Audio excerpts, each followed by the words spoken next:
L'assassinat du président haïtien Jovenel Moïse, survenu en juillet 2021 à sa résidence privée, reste l'un des événements politiques les plus graves de l'histoire contemporaine d'Haïti.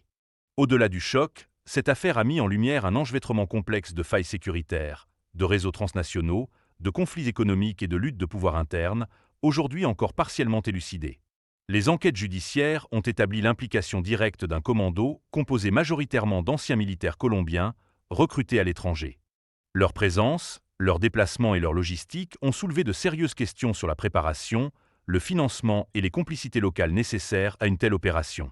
Les autorités ont confirmé que ces mercenaires n'agissaient pas de manière isolée. Plusieurs ressortissants haïtiens et binationaux ont été arrêtés ou cités dans les procédures pour avoir servi d'intermédiaires, de financiers présumés ou de facilitateurs. Des entreprises de sécurité, des circuits bancaires et des communications internationales figurent dans les dossiers. Les investigations ont également mis en évidence des contacts avec des agents fédéraux américains, notamment dans des échanges antérieurs avec la DEA, sans que cela n'établisse une implication institutionnelle directe. Ces éléments ont toutefois nourri de fortes interrogations sur les zones grises de la coopération sécuritaire. Au moment des faits, Haïti traversait une crise profonde, instabilité politique, contestation sur la gouvernance, paralysie institutionnelle.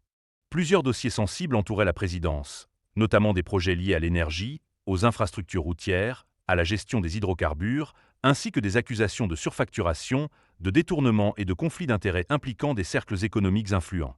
Ces enjeux financiers majeurs opposaient le pouvoir exécutif à des oligarques, à des groupes d'intérêts et à des acteurs politiques rivaux. Les enquêtes ont révélé des défaillances majeures dans la protection présidentielle. Absence de réaction coordonnée, manque d'équipement, dysfonctionnement dans la chaîne de commandement. Ces failles ont alimenté l'idée d'un laxisme, voire d'une passivité complice, sans qu'aucune conclusion judiciaire définitive n'ait, à ce stade, établi de responsabilités institutionnelles claires. À ce jour, plusieurs suspects ont été inculpés, certains condamnés à l'étranger, tandis que d'autres procédures restent en cours. Des noms de politiciens, de chefs d'entreprise, de responsables sécuritaires et de financiers présumés apparaissent dans les dossiers judiciaires et les rapports d'enquête. Cependant, la question centrale demeure. Qui a permis, par action, omission ou intérêt, que cette opération puisse être menée jusqu'à son terme?